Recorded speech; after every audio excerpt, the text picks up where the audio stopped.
जो मुस्कुरा रहा है उसे दर्द न पाला होगा, जो चल रहा है उसके पाँव में छाले भी होगा। बिना संघर्ष के इंसान चमक नहीं सकता, जो जलेगा उसी के दिए में उजाला होगा। संघर्ष क्यों बचें? संघर्षी तो जीवन की आत्मा है। जितना कठिन संघर्ष होगा उतनी ही शानदार जीत होगी। एक बार एक किसान भगवान से बहुत ही नाराज हो गया।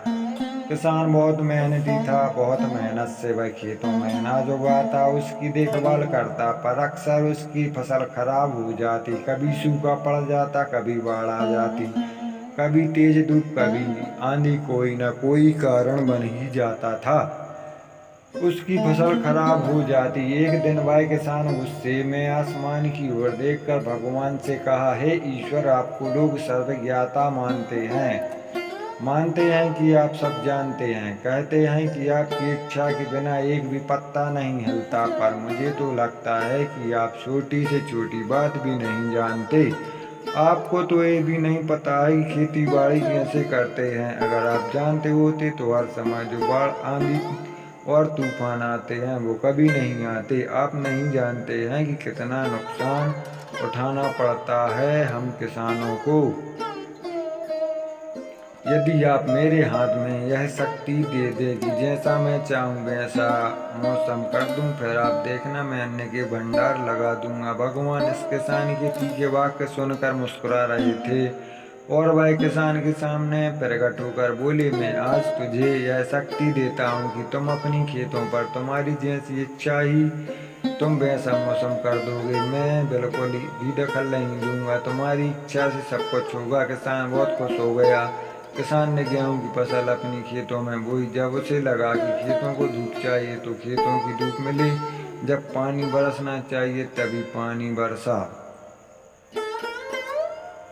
आंधी तूफान बाढ़ कुछ भी उसने अपने खेतों पर आने नहीं दिया। किसान के खेत में इस वर्ष ऐसी फसल हुई जैसी कभी नहीं हुई थी। हरी भरी लहलहाती फसल। मन ही मन वह बहुत खुश हो गया और सोचने लगा, अब सबूत के साथ दिखाऊंगा भगवान को कि इसे कहते हैं शक्ति का सही उपयोग। मेरी सफलता देखकर उन्हें अपने नियम जरूर बदलने पड़ेंगे। कुछ दिन गुजरे, फसल कटने को तैयार हो गई। किसान बहुत उत्सुकता के साथ फसल को काटने लगा, पर जैसे ही उसकी नजर गेहूं की बालियों पर गई तो उसने अपने सिर पीट लिया और वह रोने चिल्लाने लगा।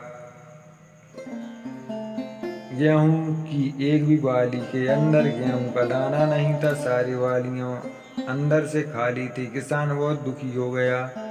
उसने भगवान को रोते हुए फिर पुकारा, हे प्रभु, तुमने ये मेरे साथ क्या किया? क्या तुमने मुझे कोई सजा दी? भगवान बोले, पुत्र, ये तो होना ही था। तुमने पौधों को संघर्ष करने का मौका ही कहाँ दिया? न तुमने उन्हें आंधियों से जूझने दिया, न तेज बारिश से सहने दिया और न ही धूप में तपने दिया। एक भी चुनौती का सामना तुमने उन्हें नहीं करने दिया। इसलिए सारे पौधे अंदर से खोखले रह गए। जब आंधी तूफान, तेज बारिश और धूप पड़ती है तभी ये पौधा अपने अस्तित्व को बचाने के लिए संघर्ष करते हैं, और इसी संघर्ष से एक बल पैदा होता है जिसमें शक्ति होती है, ऊर्जा होती है। और यही ऊर्जा पूर्ति तेरे गेहूं के दानों की तरह जो नहीं फूटी। तूने उन्हें कठिन परिस्थितियों से गुजरने ही नहीं दिया जहां उनके अस्तित्व का जन्म होता। सारी बालियां इसलिए खाली हैं, इसमें एक भी गेहूं का दाना इसलिए नहीं है क्योंकि तुमने अपनी पौधों को संघर्ष कराया ही नहीं। याद रखिए, स्वर्ण में और सर्वणीय आवाज तभी आती है जब वह आग में तपने, गलने और हथौड़े से पीटने जैसे संघर्षों से गुजरता है।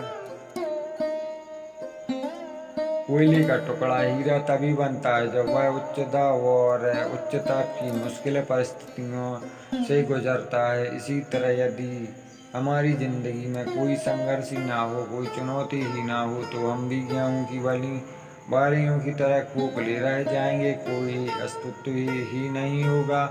हमारा विपरीत परिस्थितियाँ, चुनौतियाँ, समस्याएं हमें और अधिक निखारती हैं।